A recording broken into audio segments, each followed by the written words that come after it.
ഞങ്ങൾ കേളകത്തിൽ നിന്നും വരുന്നു. ഇതെൻ്റെ ഭർത്താവ് സുരേന്ദ്രൻ. കഴിഞ്ഞ വർഷം ഒക്ടോബർ മാസത്തിൽ ആക്സിഡൻ്റായിട്ട് കിടപ്പിലായിരുന്നു. കാലിന് മുട്ടുചിരട്ട പൊട്ടി. പിന്നെ അത് ഇൻഫെക്ഷനായിട്ട് 2.5 മാസം ഞങ്ങൾ മംഗലാപുരം തേജസ്വിനിയിൽ ചികിത്സയിലായിരുന്നു. 1.5 വർഷമായിട്ട് ഇങ്ങനെ വാക്കർ വെച്ചിട്ട് നടന്നു. അതിനുശേഷം സ്റ്റിക്കിലായി. പിന്നീട് കാലിന് ഇൻഫെക്ഷനായിട്ട് മുട്ടുചിരട്ട റിമൂവ് ചെയ്യേണ്ടി വന്നു. അതിനുശേഷമാണ് ഇങ്ങനെ ആയിപ്പോയത്. ചെറിയൊരു പരിക്കുകളെ ഉണ്ടായിരുന്നുള്ളൂ. അതിനുശേഷം ഇവിടെ ആവിലായിൽ വന്ന് എൻ്റെ അമ്മ എല്ലാ വ്യാഴാഴ്ചയും വന്ന് പ്രാർത്ഥിക്കുമായിരുന്നു. ഞങ്ങൾ ഈ വീഡിയോസും മൊബൈലിലുള്ള എല്ലാ വീഡിയോസും കണ്ട് ധ്യാനത്തിൽ പങ്കെടുക്കുമായിരുന്നു. പ്രാർത്ഥനകൾ അയച്ചു തരുന്ന എല്ലാ പ്രാർത്ഥനകളും ഞങ്ങൾ ഹോസ്പിറ്റലിൽ ഇരുന്ന് തന്നെ ചൊല്ലും. വിശ്വാസ പ്രമാണമൊക്കെ 50 പ്രാവശ്യം എണ്ണമില്ലാതെ ഞാൻ ചൊല്ലിയിട്ടുണ്ട്. ആമേൻ എന്ന വചനം 500-1000 പ്രാവശ്യം ഞാൻ ബുക്കിൽ എഴുതി പ്രാർത്ഥിച്ചിട്ടുണ്ട്. പിന്നെ എൻ്റെ അമ്മ ഇവിടെ വന്ന് പ്രാർത്ഥിക്കുമായിരുന്നു. കുടുംബാംഗങ്ങളെല്ലാം പ്രാർത്ഥിക്കാറുണ്ട്.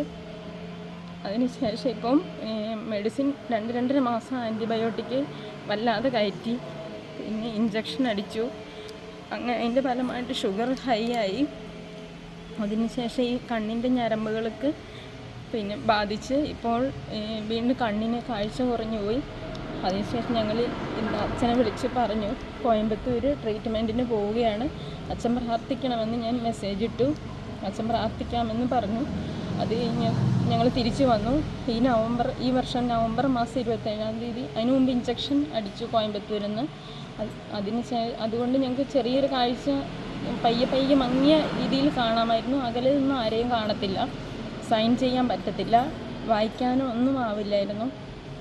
അതിനുശേഷം അച്ഛനോട് വീണ്ടും ഞാൻ പറഞ്ഞ് ഹസ്ബൻഡിനെ ഇങ്ങനെ കാണണം, ഫാദറിനെ കാണണമെന്ന് ആഗ്രഹം പറഞ്ഞിട്ടുണ്ടെന്ന് പറഞ്ഞു. അച്ഛൻ ഇന്നത്തെ ദിവസം ഞങ്ങളോട് വരാൻ പറഞ്ഞു. ഞങ്ങളങ്ങനെ വന്നു. അച്ഛൻ കൈതൊട്ട് പ്രാർത്ഥിച്ചു. അതിൻ്റെ ഫലമായിട്ട് സ്റ്റിക്കിലാണ് ഞങ്ങളിവിടെ വന്നത്. അച്ഛൻ സ്റ്റിക്കില്ലാതെ നടക്കാൻ പറഞ്ഞു. ഞങ്ങൾ കുരിശിൻ്റെ അവിടം വരെ എൻ്റെ ഭർത്താവ് ആരുടെയും സഹായമില്ലാതെ തന്നെ കുരിശിൻ്റെ അവിടം വരെ നടന്നു. അവിടെ നിന്ന് പ്രാർത്ഥിച്ചു തിരിച്ച് ഇവിടം വരെ നടന്നു.